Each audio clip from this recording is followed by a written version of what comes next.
Bonjour à toutes et à tous, et merci d'être là. C'est très chouette, ça fait longtemps en effet qu'on n'avait pas streamé, c'est vrai. Beaucoup de choses à faire, il est vrai. Surtout avec ce mois de juillet, avec le Tour de France et les Jeux Olympiques, ça a été un peu intense. Donc du coup, voilà, on se retrouve maintenant à faire la Vuelta. On arrive un peu dans cette période aussi de fin de saison où ça se calme un peu. En même temps, il n'y a quasiment jamais autant de courses que durant le mois d'août et le mois de septembre. Quasiment les mois les plus costauds en nombre de jours de courses. Voilà, par exemple, la semaine dernière, il y avait l'Arctic Race of Norway. Ici, il y a le Tour du Danemark, il y a le Tour de Pologne en même temps, il y a le Tour de Norvège féminin, il y a le Tour du Portugal. Il y a le Tour d'Espagne donc, qui commence aujourd'hui. Bref, il y a de quoi faire. Et donc, comme on l'avait fait pour les Giro, j'ai pas eu l'occasion de le faire pour le Tour de France parce que simplement j'étais en vacances la semaine précédente au Tour de France. Et puis tout simplement, il y avait beaucoup de choses. Et donc du coup, voilà, je ne m'étais pas décidé à faire ce stream des favoris du Tour de France à temps. Du coup, on va faire comme pour le Tour d'Italie, on va faire les favoris du Tour d'Espagne pour le maillot rouge, le maillot rojo du Tour d'Espagne, voir un peu qui sont les grands favoris et qui peuvent jouer la victoire finale, qui peut jouer le podium, qui peut jouer le top 10. Voilà, donc ça vous commencez à connaître les principes des tier list avec Tier Maker. Donc, maillot rouge, podium, top 10. Le maillot blanc ou à poids, c'est déjà pas mal, donc le maillot blanc pour le meilleur jeune, maillot à poids, grimpeur, ou une victoire d'étape, ou mieux. J'ai sélectionné 21 coureurs, il me semble être parmi les grands favoris, ou en tout cas les leaders des principales équipes. J'ai pas fait par équipe, j'ai voulu, au début, j'ai tenté de regarder, tiens, par équipe, on peut en faire un par équipe. Puis bon, finalement, vous voyez qu'il y a des maillots qui reviennent déjà. Et puis, que simplement, même certaines équipes ne sont simplement pas venues avec un leader disposé pour le classement général. Il y a des équipes qui sont venues pour des sprinters principalement, je pense à Groupama FDJ qui est venu vraiment pour Arnaud Démare, et quasiment que pour Arnaud Démare. Et de l'autre côté, par exemple, l'équipe Lotto Soudal, il y a une équipe de coureurs qui peuvent aller chercher des étapes, mais il n'y a pas un leader qui va aller chercher un top 10 ou un top 20 sur la Volta, c'est pas forcément l'objectif.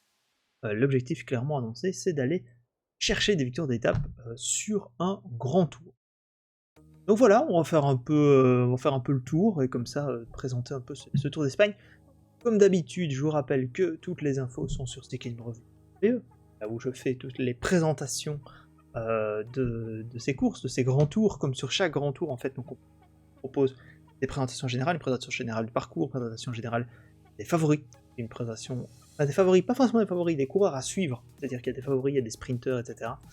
Et une présentation des maillots, savoir un peu comment sont calculés les différents points pour le classement par points, les différents délais, les différents sprints intermédiaires où il y a des bonifications, etc. Parfois c'est un peu compliqué, il y a des grosses différences entre les différents classements, notamment sur ce Tour d'Espagne ou pour le maillot vert, le classement par points.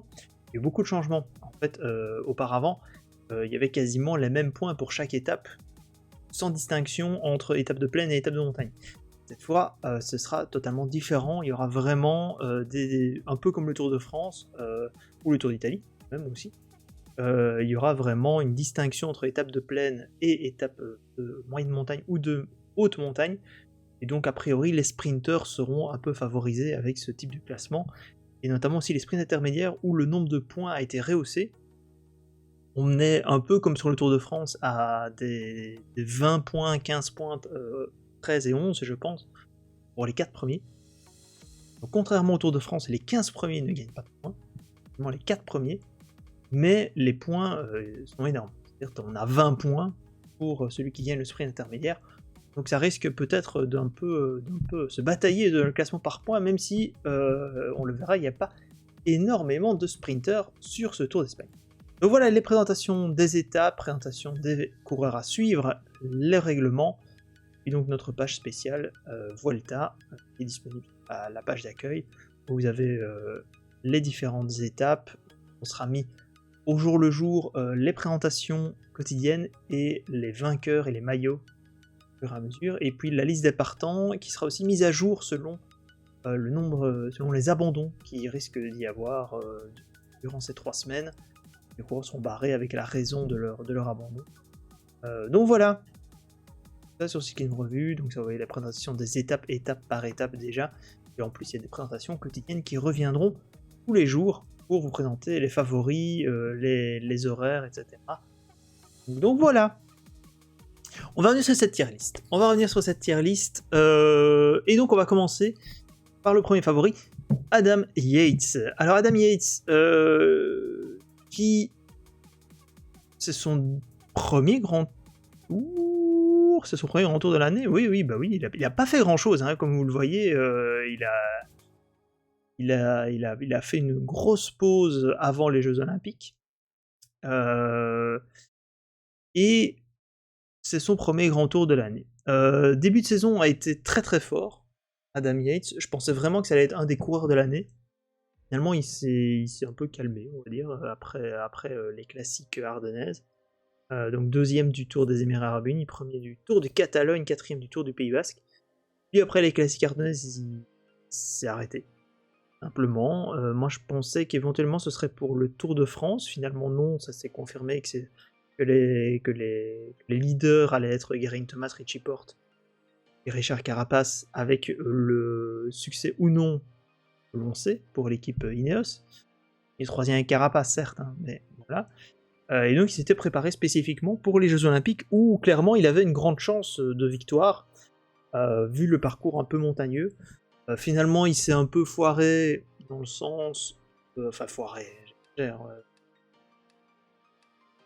disons qu'il a eu du mal physiquement de toute façon en toute fin de course, mais aussi qu'il a joué plutôt sur l'idée de suivre les meilleurs et de voir après ce qu'il allait advenir dans les dernières côtes. Puis son explosivité c'était un peu limité, on va s'avouer. Donc voilà, donc je suis pas forcément convaincu. Adam Yates a quand même, autour de Burgos, il s'est mis à la planche pour Sivakov d'abord, c'est-à-dire qu'il a chuté malheureusement dans la pour lui. Il a chuté dans la première étape avec Bernal notamment. Donc il s'est mis à la planche pour Sivakov sur les étapes suivantes. Et sur la dernière étape, la 5e étape, donc vers la Lagunas de Naila, là, visiblement on avait dit chez Ineos, vous faites tous votre course à fond. On va regarder le classement de cette étape. Mais donc on a Bernal qui finit 4e, et Yates qui a suivi Sivakov 11 et 12, avec Carlos Rodriguez juste derrière. On sent vraiment que y avait l'objectif c'était de faire un tir groupé. Donc pourquoi pas. Du coup, Adam Yates. J'avoue qu'il est dans une équipe, on va y revenir, hein, j'avoue que chez Ineos, j'ai mis 4 coureurs de chez Ineos dans la tier list. Chez Ineos, clairement, je pense que le leader sera Egan Bernal, puisqu'il a montré autour de Burgos, au-delà de sa chute, il a quand même clairement montré qu'il était un potentiel leader. Il s'est mis à la planche pour Sivakov sur le Picon Blanco, mais je pense que ce sera plutôt le Colombien qui sera le leader, et que Adam Yates sera un leader... Ah, par contre j'ai plus de musique. De la musique, hein, attends. Hop. Pourquoi il n'y a plus de musique? Et c'est terrible. Voilà. On remet. Donc je pense qu'Adam Yates... Je pense qu'il peut viser un top 10. C'est-à-dire que je pense que vu sa fraîcheur, il peut être un leader de rechange, et il peut être le Daniel Martinez d'Egan Bernal sur le Giro.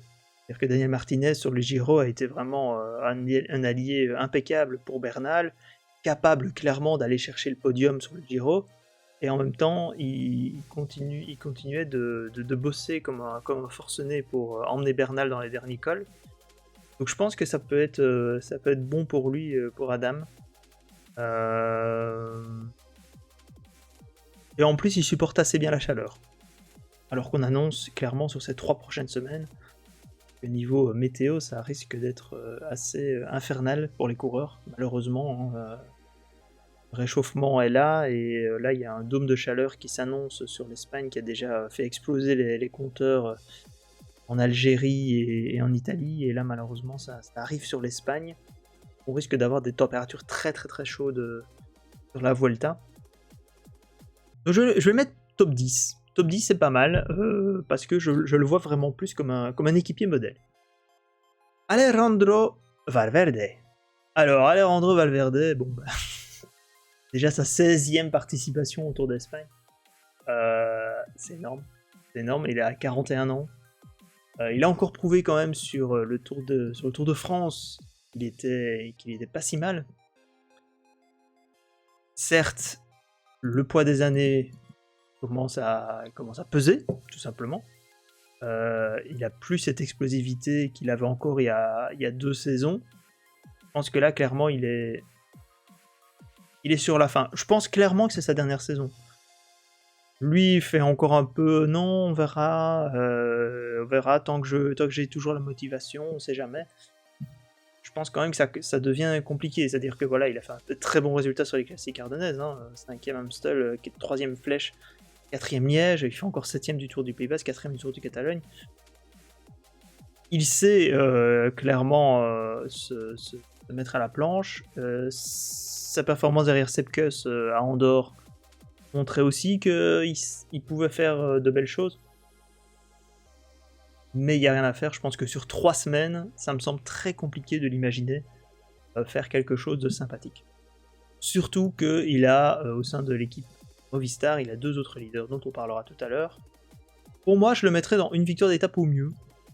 Ce serait déjà pas mal pour Valverde, je pense qu'il serait déjà content, il était déjà très content. C'était le Grand Prix Miguel Indurain, hein, qui avait gagné, si je me souviens bien, début de saison...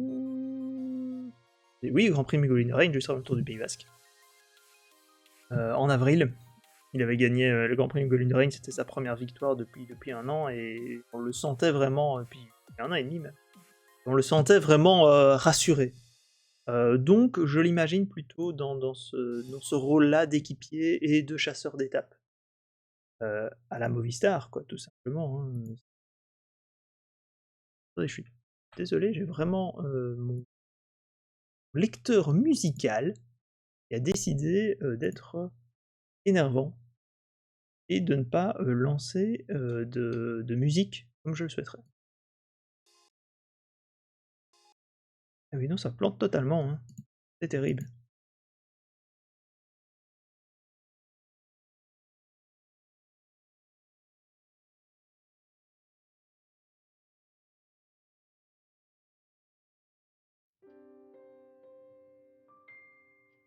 On va mettre ça. Voilà. J'espère que ça ira mieux. Alors, Alexandre Vlasov, le russe de l'équipe Astana. Alexandre Vlasov, pour moi, ça reste toujours une énigme un peu. C'est-à-dire, c'est un coureur qui a vraiment explosé en 2020, et je me demande un peu ce qu'il peut donner au fur et à mesure. Il finit quand même 4ème du Tour d'Italie, son premier grand tour complet, hein, si je me souviens bien. Ou son 2e grand tour complet. Je sais bien qu'il a... Ah non, son 2e grand tour complet, il avait fait la Vuelta finalement. Je me souviens qu'il avait abandonné dès le début du Tour d'Italie en 2020, sur chute. Donc il avait participé au Tour d'Espagne après, il a fini 11ème, mais bon, on peut douter qu'il n'avait pas forcément récupéré à fond. Et cette année, il finit quand même 4ème du Tour d'Italie, après une dernière semaine très compliquée quand même. C'est aussi au début, hein, sur l'étape... que c'est laquelle Montalcino. Ouais, il finit comme 13ème, non ça va, il finit quand même 13ème sur l'étape des Strade Bianche. Mais voilà, je sais pas trop, c'est un coureur qui peut se montrer offensif sur des courses d'une semaine. Par contre, sur des courses de 3 semaines, on a l'impression que niveau tactique, il se cherche encore un peu. Il ne sait pas encore trop où il en est. Donc, Donc je sais pas trop où le placer en fait. Je pense qu'il peut viser un podium vu l'équipe qu'il a. Il a quand même des coureurs, il y a quand même une sacrée équipe de grimpeurs avec Oscar Rodriguez, Lucien Sanchez, les frères Izaguirre avec Omar Fraile, Aranburu et Natarov, sera plus pour la plaine. Quoique Natarov est quand même, je me souviens, un bon grimpeur. Hein. Ouais, c'est quand même un bon petit grimpeur. Hein.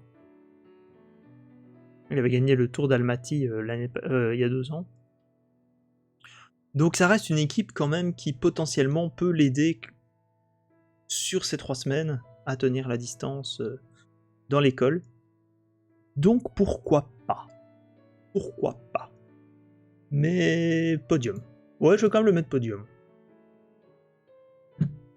C'est pas le coureur qui sera le plus fringant, je pense. C'est pas le coureur qui va le plus passer à l'offensive. David de la Cruz, dans une équipe UAE qui est bien différente de ce qu'on a vu sur le Tour de France. Déjà sur le Tour de France, en soi, l'équipe UAE, c'était pas forcément l'équipe dont on se disait oh là là, quelle équipe de folie. Certes, il y a Pogacar, c'est pas forcément l'équipe la plus dingue.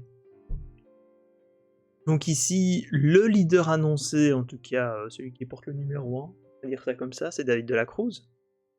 Qui a l'expérience, hein, David de la Cruz, il est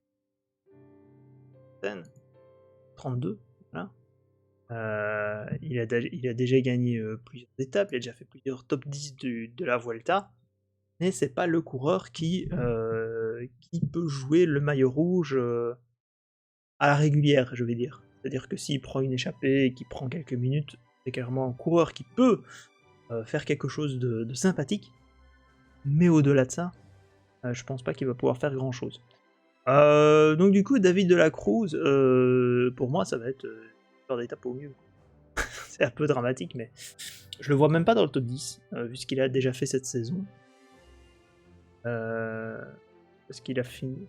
Certes, il a fini 5ème du Tour de Burgos ici, mais il n'y a rien à faire sur une épreuve de 3 semaines aussi compliquée. On pourrait l'imaginer dans le top 10. On pourrait l'imaginer dans le top 10 avec Rafa, Majka et Dąbrowski pour l'épauler, c'est pas dégueulasse. Ou Polanc même aussi. Pas horrible comme soutien dans la montagne. Mais... ouais, j'hésite un peu entre victoire d'étape ou top 10. Je vais quand même le mettre juste en victoire d'étape. Ouais, top 10. Top 10, allez, top... Non, je vais le mettre dans le victoire d'étape. J'y crois pas trop, en fait. David de la Cruz. C'est vraiment le coureur tiers 2 qui peut faire quelque chose de sympathique, mais sans plus, quoi. Pour moi, c'est plus ça. Mais bon. Voilà, c'est déjà pas mal. Hein. On arrive à un gros morceau. Egan Bernal. Un coup d'eau avant, je te... Alors, Egan Bernal, clairement, c'est le gros morceau. C'est le vainqueur du Tour d'Italie qui s'est réservé depuis le Tour d'Italie. Hein. Il s'est réservé, disons qu'il n'a plus pris part à une compétition entre le Tour d'Italie et la Classica San Sebastian. Certes, quand il est revenu d'Italie, il y a eu le Covid. Ce qui fait que... Enfin, il était en tout cas positif au Covid. Pas forcément dire qu'il a eu des symptômes graves, etc. Lui, en tout cas, assure qu'il n'y a pas eu de grands problèmes de sa part. Donc du coup, pourquoi pas, hein? Pourquoi pas l'imaginer sur la plus haute marche du podium sur ce Tour d'Espagne, Simon. Un esprit offensif qui lui a permis de gagner le Giro. Et c'est clairement parce qu'il a pris le contrôle directement du Giro, qu'il a décidé d'attaquer directement, il a décidé de faire la différence le plus vite possible. et c'est ce qui lui a permis ensuite de briller. Malheureusement, on ne saura jamais ce qui s'est passé sur cette fameuse étape de Cortina d'Ampezzo, qui a été l'étape mythique par excellence, où il y avait de la neige, etc., mais finalement les caméras n'ont jamais su montrer ce qui s'est passé dans cette étape.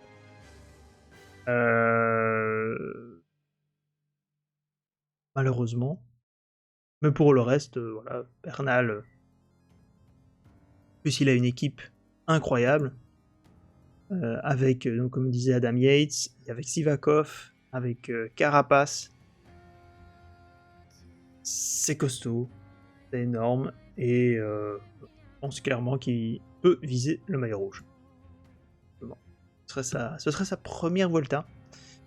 Il a déjà gagné le Tour de France, il a déjà gagné le Tour d'Italie donc cette année.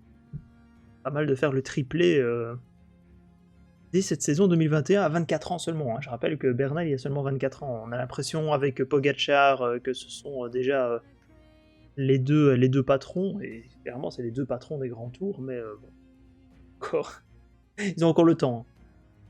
Enric Mas. Alors justement, l'équipe Movistar arrive vraiment sur ce Tour d'Espagne avec une équipe quasiment similaire à ce qu'elle avait sur le Tour de France. En tout cas avec les 3 leaders du Tour de France. Valverde, Mas et Lopez. On pensait sur le Tour de France que Miguel Ángel Lopez allait être le leader. Finalement, il a connu des chutes au début du Tour. Beaucoup de leaders. Hein. Puis Enric Mas aussi a connu des chutes. Finalement, Enric Mas a quand même brillé, entre guillemets. C'est-à-dire qu'il finit 6ème quand même. On sent qu'il s'est testé sur les étapes pyrénéennes. Malheureusement, ça n'a pas fonctionné. Enric Mas finit quand même 2ème du Tour d'Espagne 2018, donc il connaît ses routes. Est-ce que après sa 6ème place sur le Tour de France, il peut encore pousser sur le Tour d'Espagne avec des concurrents comme Bernal ou Roglic? J'ai quand même du mal à l'imaginer pour le maillot rouge. Par contre, je pense clairement qu'il peut viser une place sur le podium. Je sais pas. Je le vois plus comme leader que Miguel Ángel Lopez, qui semble dans une année un peu, je vais pas dire de transition, mais dans une année où il découvre finalement l'équipe Movistar, où il découvre ses équipiers, où il est resté quand même assez longtemps en Colombie avant d'arriver en Europe. C'est pour ça que je pense qu'il y a un peu plus de potentiel chez Enric Mas. Changer encore de... Désolé, hein, j'essaie de changer les musiques et tout, mais je sais pas pourquoi. iTunes... Ah mais voilà, c'est revenu.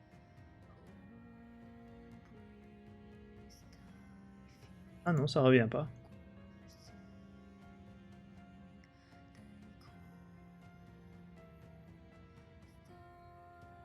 Ah oui, il a changé. Voilà. Voilà, c'est un peu mieux comme musique, c'est un peu plus chill. Voilà. Donc Enric Mas, podium.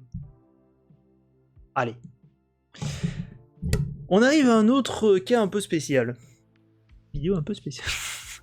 Petite vidéo, voilà, un petit cycliste un peu spécial. Fabio Aru. Fabio Aru, ça fait 3 ans qu'il galère. Ça fait même presque 4. 4 saisons qu'il galère.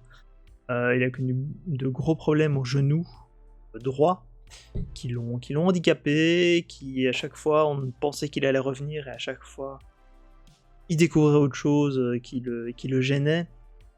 Donc ça a vraiment été des saisons très compliquées pour l'Italien, qu'on imaginait comme le futur grand, le successeur de Vincenzo Nibali. Hein, le coureur en plus il vient de Sardaigne, donc de l'autre île, l'autre grande île italienne, alors que Nibali est lui de Sicile. Donc Fabio Aru, on l'imaginait vraiment comme le grand grimpeur italien qui allait tout gagner. Il a gagné un Tour d'Espagne justement en 2015. Il a failli gagner un Tour d'Italie. Sur le Tour de France, il a porté le maillot jaune. Il a porté le maillot rose aussi au Tour d'Italie. Donc il a porté les maillots sur les 3 grands tours, il a gagné des étapes sur les 3 grands tours. Et puis voilà, ses blessures, dès son arrivée chez UAE, ça a été la galère, sans nom. UAE l'a quand même gardé 3 saisons parce que c'était le contrat tout simplement. Maintenant, vous inquiétez pas pour lui, chez UAE, c'est selon les rumeurs, comme d'habitude, mais il aurait quand même touché près de 30 millions en 3 ans. Beaucoup, clairement. Je pense plutôt que c'est beaucoup moins. C'est de l'ordre de 10 millions en 3 ans. Oui. 30 millions, il faut quand même y aller. Donc voilà, il a essayé de se relancer donc chez Kubeka cette saison, dans une équipe donc qui aussi était un peu hésitante vu qu'ils ont perdu leur sponsor au dernier moment. Ils ont dû se relancer donc avec Kubeka et Asos. Maintenant avec NextH, sponsor qui est pas forcément des plus rassurants, mais voilà, au moins ils peuvent s'assurer le reste de la saison, et peut-être la saison prochaine. Haru était donc un des leaders annoncés, et finalement, petit à petit, Haru est revenu au bon niveau. J'imagine que le Tour de sa non-sélection pour le Tour de France a dû être peut-être un choc. Même si en soi ses résultats n'étaient pas forcément probants avant le Tour de France, donc c'était pas une surprise forcément de le voir hors du Tour. Mais du coup, ça lui a permis de se relancer sur le Sibiu Tour en Roumanie, puis sur le Tour de Burgos il fait quand même 2ème, en suivant les assauts de Mikel Landa, etc. Donc on a l'impression de retrouver à 31 ans le Fabio Aru d'avant. Malheureusement, l'équipe Kubeka a perdu Domenico Pozzovivo sur ce Tour de Burgos, qui s'est cassé le genou, et je crains pour Pozzovivo qui a déjà 38 ans, que ça signe malheureusement la fin de sa carrière à terme.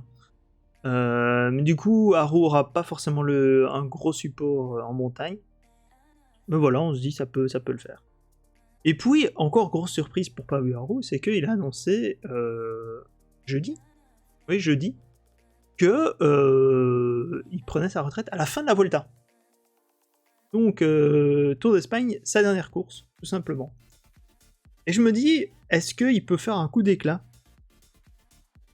pour son départ, son départ à la retraite.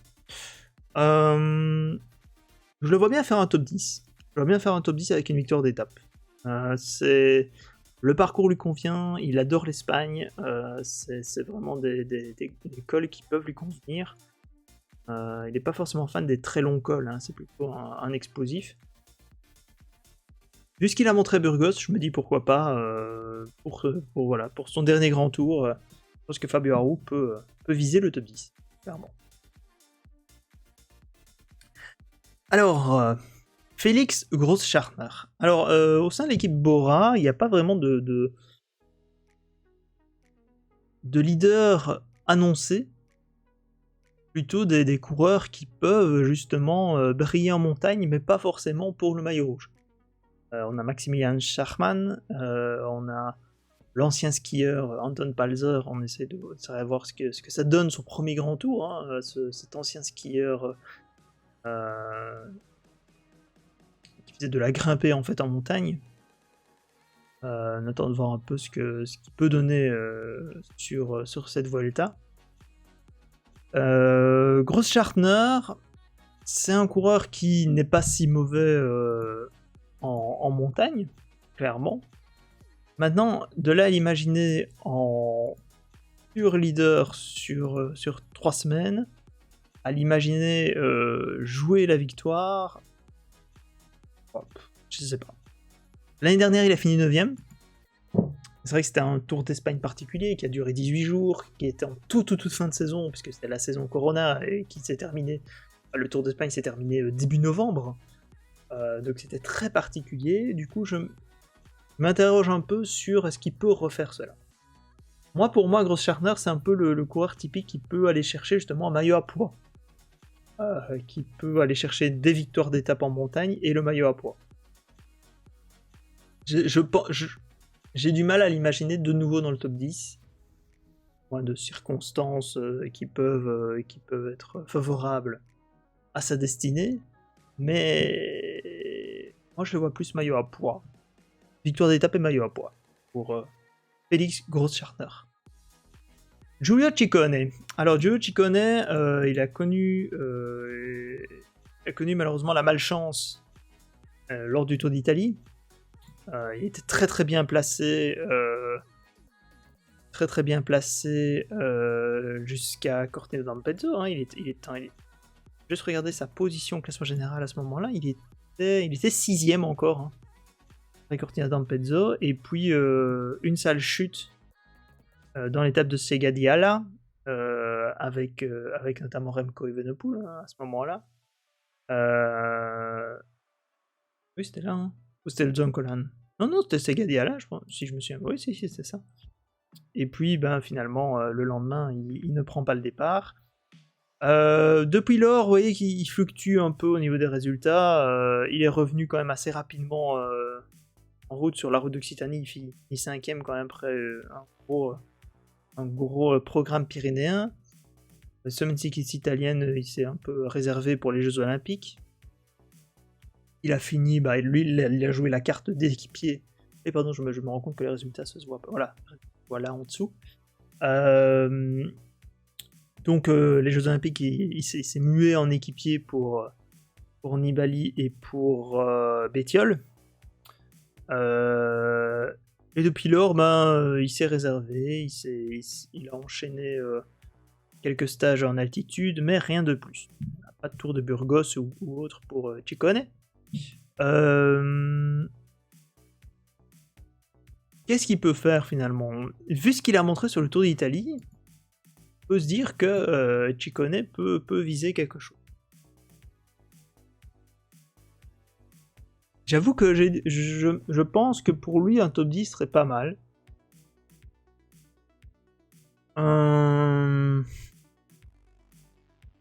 J'hésite en top 10 et maillot à pois pour Ciccone. Chez Trek Segafredo, de toute façon, sera leader. Ça, c'est clair et net. Même si Juan Pedro Lopez, je pense que Juan Pedro Lopez est encore un peu trop jeune. Elissonde, malgré tout, c'est un bon grimpeur attaquant, mais je pense pas qu'il ait encore les armes pour jouer un top 10 à ce niveau-là. Et Quinn Simons, il a à peine 19 ans, le gamin, et c'est son premier grand tour. Donc je vois plus Giulio Ciccone comme leader unique chez Trek. Je le mets dans le top 10. Je pense qu'il peut viser ça en tout cas. Guillaume Martin, qui a connu un Tour de France. Oula, c'est moi. Là. Ah mais non, du coup, attendez. Voilà, excusez-moi. Voilà, c'est mieux. Chez Cofidis, Guillaume Martin qui a connu un Tour de France contrasté, on va dire ça. Fait quand même son premier top 10 pour le Tour. Donc 8ème. Mais clairement, il aurait pu espérer mieux après son beau raid à Quillan, en début des Pyrénées, et puis le lendemain, dans cette fameuse descente vers Andorre-la-Vieille, qui était vent de face, il se retrouve lâché, et il perd finalement plus de 4 minutes sur le maillot jaune, alors qu'il était 2ème du général. Ça a été compliqué. Pour Guillaume Martin. Finalement, aux Jeux Olympiques, il n'a pas non plus pu suivre les meilleurs. Donc voilà, est-ce qu'il peut vraiment faire grand chose sur ce Tour d'Espagne? Je sais pas trop. Il a pas une équipe, il a les frères Herrada, Rochas et Barcelo pour l'aider, mais je pense pas qu'il puisse viser à nouveau un top 10 de grand tour. 2 fois sur la saison, j'y crois pas trop. Je pense plutôt qu'il peut viser le maillot à pois une 2e année consécutive. Je pense que pour Cofidis, ça leur fait une belle pub, hein. Malgré tout, ils sont dans les partenaires principaux de la Vuelta depuis des années. Cofidis enchaîne justement aussi les maillots à pois à la Vuelta à l'époque avec un certain Moncoutier. Il y a aussi Luis André Maté qui a beaucoup essayé à l'exercice. Donc clairement ici, je pense que maillot à pois, ça une deuxième année consécutive pour Guillaume Martin, avec éventuellement une victoire d'étape, ça peut être le grand objectif. Je le mettrai là, voilà, avec Gross Schartner. Hugh Carty, notre ami britannique. Alors, Hugh Carty, je sais pas trop quoi en penser non plus. C'est-à-dire que sur le Tour d'Espagne l'année passée, il a été exceptionnel, 3ème au final. On sent qu'il a eu un peu de mal sur la fin, mais voilà, il a quand même très bien géré. Sur le Tour d'Italie, il a énormément pioché, surtout en deuxième semaine.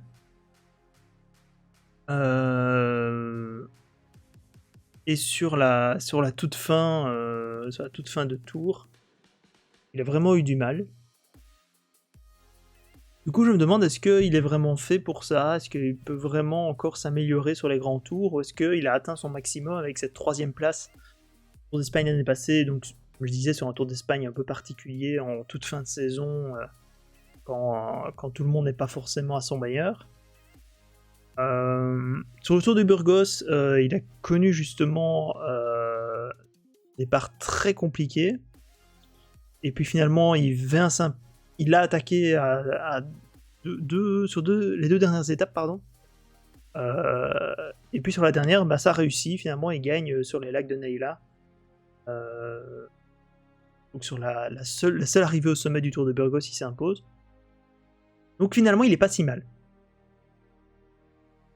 Il a une équipe en plus assez costaude, je trouve, avec Caicedo, avec Simon Carr qui est le franco-britannique, qui peut être une des grandes révélations de cette année, Lawson Craddock. Donc c'est quand même une équipe qui peut être solide. Maintenant, de là à rejouer le podium, j'ai du mal à imaginer. Moi, je pense plutôt pour un top 10, pour notre ami Hugh Carty. Je pense. C'est le maximum pour moi, qui est peut-être podium, mais très compliqué quand même. Très compliqué. Notre ami Jack Haig, l'Australien qui a connu beaucoup de malchance sur le Tour de France. Qu'il a dû abandonner au bout de 3 étapes. Une chute à Pontivy dans les 20 derniers kilomètres à Pontivy. Vraiment pas de chance. Donc le grimpeur australien qui s'est révélé un peu sur le Dauphiné. Enfin, sur le Dauphiné, non, il s'était déjà révélé avant, hein, mais il a clairement pris du galon à ce moment-là où il finit 5ème. On se dit sur le Tour de France, il va être le leader annoncé de Bahreïn. Il finit quand même 4ème à Landerneau derrière Alaphilippe. Il fait 10ème encore à Mur de Bretagne. C'est un coureur explosif qui justement peut trouver sur le Tour d'Espagne des terrains qui sont adaptés à ses qualités. Maintenant, il n'est pas le leader de chez Bahreïn. Clairement, le leader de chez Bahreïn, ce sera Mikel Landa, qui aura donc une équipe là aussi très très très très solide. À ses côtés, il aura quand même le 2ème du Tour d'Italie, Damiano Caruso à ses côtés. Jack Haig, donc qui a déjà toute sa valeur. Marc Padoun, double vainqueur d'étape sur le Dauphiné. Wout Poels qui s'est longtemps battu pour le maillot à poids, il finit 2ème du maillot à poids au Tour de France. Bref, voilà, je pense que c'est du solide pour Landa. Mais pour Jack Haig, je pense que lui, il peut plutôt viser une victoire d'étape ou le maillot à poids. Je vais le mettre pour une victoire d'étape, parce que c'est vraiment le style... L'équipe Bahreïn est de toute façon très offensive. Et je pense que pour elle... Je pense que... Elle peut laisser partir Jack Haig à un moment sur une étape de 2ème ou 3ème semaine et aller chercher sa petite victoire d'étape après avoir protégé Landa, par exemple. James Knox, le leader britannique de l'équipe de Koenig, qui clairement a façonné son équipe aussi autour de Fabio Jakobsen, qui retrouve enfin les grands tours après sa lourde chute du Tour de Pologne l'année dernière, qui a retrouvé la victoire au Tour de Wallonie fin juillet, 2 victoires d'étape. Donc Jacobsen sera le leader de l'équipe de Koenig pour les sprints. Pour le classement général, ce sera plutôt James Knox. Mais j'avoue que James Knox, c'est pas forcément le coureur le plus impressionnant. Oui, donc 11e du Tour d'Espagne en 2019, 14e du Tour d'Italie en 2020. Donc ça, c'est son palmarès sur les grands tours. Maintenant, est-ce qu'il peut faire mieux? Pourquoi pas? C'est-à-dire qu'ici, il sera leader unique. Sur le Tour d'Italie, vous voyez, il a terminé 53e, mais c'est parce qu'il travaillait pour Remco Evenepoel et puis pour Joao Almeida. Depuis lors, il s'est un peu réservé, il a juste participé à la classique à San Sebastian, là aussi en tant qu'équipier. Aussi en tant qu'équipier. Donc voilà, moi je l'imagine plutôt batailler pour une victoire d'étape. Je vois pas trop ce qu'il peut faire de plus à ce niveau-là. Je l'imagine pas sur le top 10. Clairement pas. Il peut surprendre, mais vu ce qu'il a réalisé jusqu'ici et son expérience, je le vois plus pour une victoire d'étape et éventuellement un top 15. Pour le mieux. Louis Meintjes, le Sud-Africain, le leader sud-africain de l'équipe Intermarché ou Anti-Gobert, qui arrive avec une équipe assez sympathique, franchement, je trouve qu'elle a un peu de gueule. Dans le sens où c'est... Voilà, il n'y a rien à faire, je reste. C'est une année de transition pour Intermarché ou Anti-Gobert. Ils ont reçu leur licence World Tour très tard. Ils sont arrivés sur le marché des transferts assez tard, au bout d'une année Corona où les contrats étaient pas forcément simples à négocier. Et donc du coup, ils se retrouvent avec une équipe un peu hybride entre ancienne gloire du World Tour et meilleur coureur du niveau Continental Pro. Là, ils étaient encore dans cet entre-deux, entre Division 1 et Division 2. Je pense que ça changera déjà l'année prochaine. On a vu avec l'arrivée de Christophe et de Byström, déjà, je pense que ça aidera.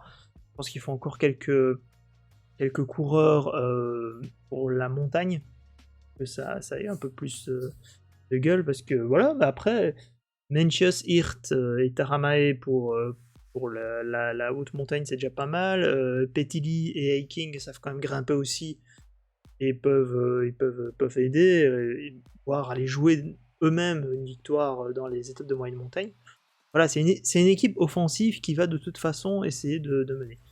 Meintjes en lui-même n'est pas forcément le coureur le plus offensif, il s'est déjà montré de temps en temps, mais c'est pas forcément le coureur le plus offensif, et c'est plutôt un coureur qui en effet est plus habitué à aller jouer des top 15 sur des classements généraux depuis 3-4 saisons.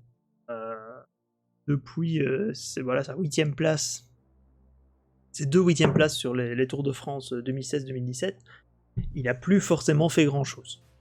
Ici il a terminé 14ème au Tour de France. Est-ce que ça a donné un 2ème grand tour consécutif? Voilà, moi je trouve que Meintjes fait déjà beaucoup mieux que ce qu'il a fait ces 2 saisons précédentes. Donc il retrouve un peu des couleurs chez Intermarché. Je me dis qu'il peut éventuellement viser une victoire d'étape. Ou le maillot à poids. Le problème, c'est que vu son caractère peu offensif, je vais dire, je n'imagine pas forcément batailler pour le maillot à poids. Non, je vais mettre la victoire d'étape. On arrive sur le seul Belge. Oui, j'en ai trouvé qu'un. Enfin non, j'en ai trouvé qu'un. Non, il y a beaucoup de Belges dans ce Tour d'Espagne malgré tout. L'équipe Lotto qui a amené une équipe très jeune, avec notamment Sylvain Moniquet, le Landonnais, qui fait son premier grand tour, qui est très content, et qui veut faire son premier grand tour, et je pense qu'il va se montrer forcément à l'offensive. Florent Vermeersch, Arne Van Hoek, Maximum Gils, Frédéric Fries, Stef Kras. Surtout Van Hoek, Vermeersch, Moniquet, pour moi c'est les 3 dans cette équipe qui peuvent faire quelque chose. On a Van Mark chez Israel Startup, où Van Mark voudra certainement pousser pour obtenir une sélection pour les championnats du monde. On a Van Hooijdonk chez Jumbo Visma. Stan de Wulf chez AG2R peut aussi jouer une victoire dans une échappée. Chez Alpecin, évidemment, on a les sprinters avec... il y a le chat qui vient de monter. Jasper Philipsen, qui peut clairement jouer une nouvelle victoire d'étape au sprint après ses désillusions du Tour de France où il était très déçu de finir 3 fois deuxième. Il faut comprendre qu'il y a un peu de frustration qui continue. Et chez Bora, Jordi Meus aussi, un très grand sprinter chez les espoirs qui dispute son premier grand tour et qui peut aussi aller certainement chercher une victoire au sprint.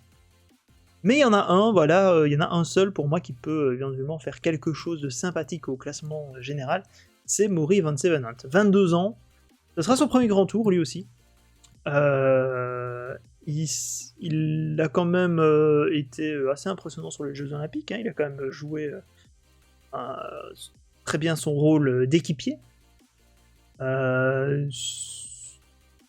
Début de saison très impressionnant, donc avec une victoire au Grand Prix de l'Industrie et de l'Artisanat, 7ème place à la semaine Copier-Bartali, 11ème au Tour du Pays Basque, 8ème au Tour de la Provence. Et après, les classiques ardennaises, ça a été plus compliqué. Tour de Suisse, il s'est mué en équipier pour Julien Lafilippe, clairement. Et depuis lors, ben, il s'est préparé simplement du côté notamment de Livigno, etc., pour ce Tour d'Espagne, son premier grand tour. Est-ce qu'il peut faire grand-chose? Je ne sais pas. Moi, je l'imagine clairement capable de jouer le maillot blanc de meilleur jeune. Je pense qu'il est capable de faire un top 15 et de tenter sa chance pour le maillot blanc. Maintenant, ce sera compliqué, notamment face à Bernal. Il a 24 ans, Bernal, donc il est toujours éligible pour le maillot blanc. Mais voilà, je me dis, pourquoi pas tenter, voilà, Maury Van Zevenant, pourquoi pas aller jouer sa carte, peut-être pour le maillot blanc, soit même pour le maillot à pois, on peut l'imaginer. Vu ce qu'il a montré justement dans la montagne, c'est pas forcément un coureur qui va enchaîner les attaques dans les cols de 15 km, mais vu en Espagne le nombre de cols de 7-8 km avec des hauts pourcentages, ça c'est l'idéal pour lui. C'est un coureur explosif qui aime les efforts de ce type. Pourquoi pas? Miguel Ángel López. Je découpe un peu. Miguel Ángel López, là aussi c'est un peu une surprise. Pas une surprise, non, un mystère plutôt, c'est ça que je voulais dire. Un mystère un peu, vu ce qu'il a montré, donc justement sur le Tour d'Andalousie, sur le Mont Ventoux Dénivelé Challenge, juste avant le Tour de France, on se dit, oh là là, ce sera lui leader de Movistar. Il risque d'être au top. Et puis finalement une chute début de semaine, début de première semaine du Tour. Et la dégringolade, on l'a plus vu du tout de tout le Tour de France. On le voyait chaque fois lâcher, mais pas à sa place, tout simplement. Donc, qu'est-ce qu'il peut faire sur ce Tour d'Espagne avec Mas et avec Valverde? Moi, je l'imagine peut-être sur un top 10. C'est-à-dire que c'est le mystère dans le sens... couper ça. Voilà. Je sais pas trop ce qu'il peut donner clairement sur... Mais mes alertes fonctionnent pas. C'est terrible. Merci Forgazer pour le suivi du coup. Attendez, je vais... Ça là. Là. Là. Donc Miguel Ángel López, clairement, je sais pas trop ce que ça peut donner sur le long terme.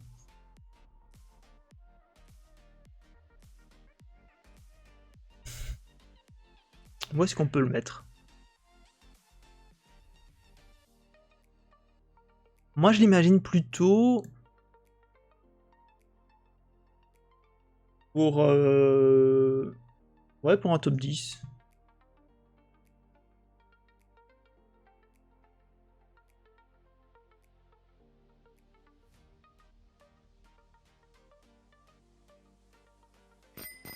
Ouais, ça fonctionne, voilà. Désolé, il y a les alertes qui déconnaient. Top 10. pour Miguel Angel Lopez.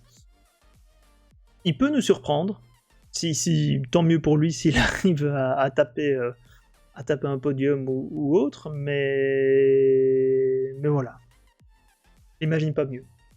Mikel Landa, vainqueur du Tour de Burgos, grand malchanceux sur le Tour d'Italie. Clairement, Mikel Landa, je l'imaginais sur le Tour d'Italie aller titiller justement Bernal, etc. On sentait que voilà, Mikel Landa, c'est un coureur qui a toujours été offensif, qui a toujours aimé aller titiller les favoris. Et donc, du coup, sur ce Tour d'Italie, je l'imaginais aller loin, et puis finalement, dès la première semaine, paf, chute contre signaleur, et out pour 1 mois et demi, 2 mois même. Et donc, il s'est focalisé sur un retour pour le Tour d'Espagne, et là, clairement, il a impressionné. Donc, du coup, moi, je l'imagine clairement pour le maillot rouge. Je le mets directement maillot rouge. Pas forcément... le gros problème de Mikel Landa, c'est le contre-la-montre. Donc là-dessus, ça va être très compliqué avec le dernier contre-la-montre qui s'annonce à Saint-Jacques-de-Compostelle. C'est quand même un contre-la-montre de 30 bornes. Ça risque d'être compliqué à gérer. Le prologue, bon, c'est 7 km avec une montée quand même où il peut faire parler ses qualités de grimpeur, ça pourquoi pas. Donc Landa, vu son esprit offensif, je pense, peut tenter quelque chose de sympathique sur ce Tour d'Espagne, sur les étapes de montagne qui se présenteront dès la première semaine, hein, dès le Picon Blanco, je pense qu'il peut déjà tenter quelque chose. Il a une équipe, comme j'ai dit, très costaud, hein, Caruso, Egg, même Gino Mader, Padoun et Pouls. Tratnik et Arashiro sera plus dans la plaine, avec Mader. Et clairement, c'est une des équipes les plus costaudes avec Jumbo-Visma et avec Ineos, pour moi. Donc, j'imagine vraiment Mikel Landa jouer le maillot rouge. Ou en tout cas le podium. Podium au maillot rouge, mais je vais quand même le laisser en maillot rouge. Voilà, je pense que ça reste quand même dans les grands favoris. Pavel Sivakov. Pavel Sivakov, donc le franco-russe, qui à 24 ans n'a pas encore connu de grandes réussites, je vais dire, sur les grands tours. Il a fini 9ème du Tour d'Italie en 2019, ce qui est quand même très très bien déjà. Mais il n'a jamais pu, malheureusement, avoir un rôle de pur leader. Il n'a pas pu bénéficier, je veux dire, comme Tao Gegenhardt l'année passée, de circonstances qui ont fait qu'il a pu être leader unique. Ici, sur ce Tour d'Espagne, ça s'annonce à nouveau aussi compliqué de l'imaginer vraiment leader, parce que même si, par exemple, imaginons, même si Bernal se casse la figure, il y a toujours Yates et Carapaz derrière. Voilà, il faudrait que Yates et Carapaz connaissent aussi de la malchance pour que finalement lui puisse tenter sa chance. Ça a été le cas sur le Tour de Burgos, où finalement tous les leaders se sont quasiment cassés la figure et il s'est retrouvé leader d'Ineos et il finit quand même 4ème du général, malgré une dernière étape un peu plus compliquée vers les lacs de Naïla. Donc je l'imagine plutôt jouer soit le maillot blanc, soit une victoire d'étape. Mais je pense qu'il sera aussi, surtout, équipier pur et dur là-dessus. Malheureusement pour lui, il est peut-être très content de sa condition, hein, mais voilà, les maillots blancs, on va le mettre maillot blanc éventuel si jamais ça se passe mal avec Bernal, mais voilà, pas beaucoup plus. Romain Bardet, le français de l'équipe DSM. Romain Bardet qui a été assez impressionnant hein, sur le Tour d'Italie, qui a montré justement que certaines niaques et finalement un retour aux sources, même s'il a connu un Tour d'Italie très compliqué au début, et puis finalement au fil de la course, en 3ème semaine, il a été vraiment très fort. Malgré tout, c'est pas des cols qui sont idéaux pour lui hein, sur le Tour d'Espagne, ce sont des cols assez courts où il faut jouer justement sur l'explosivité. C'est pas forcément ce qu'il préfère, mais au moins il sera leader unique cette fois chez DSM, hein, vu que Jay Hindley, voilà, n'a pu participer. Ilan Van Wilder non plus, le Belge, on espérait peut-être le voir, Van Wilder, mais visiblement ça se passe très mal avec les directions sportives de DSM. Il a encore dit sur Instagram, Van Wilder, qu'il était très déçu de ne pas être au départ, que normalement, voilà, justement aujourd'hui ça devait être le départ de son premier vrai grand tour, parce qu'en plus il avait dû participer l'année passée au Tour d'Espagne, il avait chuté dès la première étape. Donc, grosse malchance pour lui. Donc ça veut dire que Romain Bardet est vraiment le seul leader annoncé de cette équipe.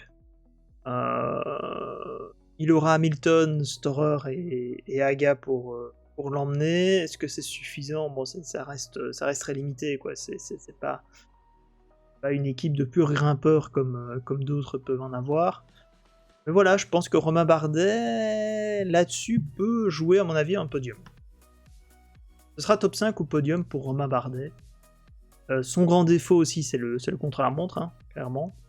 Mais vu ce qu'il a montré sur le Tour de Burgos, c'est son esprit offensif. J'espère aussi que sa chute qu'il a eue lors de sa victoire d'étape à Burgos, parce que justement il avait attaqué dans le Picon Blanco, il avait été assez impressionnant, et puis il a chuté, notamment à cause de trajectoires un peu aléatoires de la part d'une moto de la télévision. Il avait chuté dans la descente vers l'arrivée.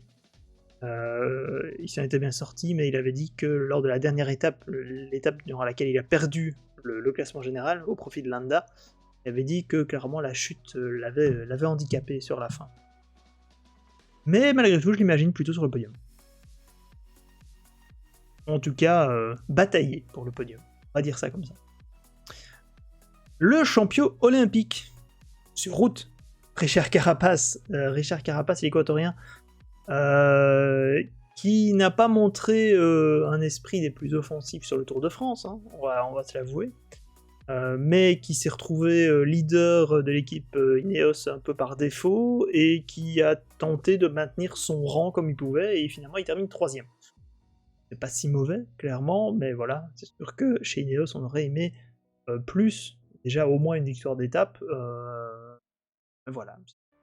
3ème place sur le podium final pour Carapace, qui, juste après, donc, a été quand même chopé le titre olympique, au terme d'une course très intelligente et très costaud de la part de l'équatorien.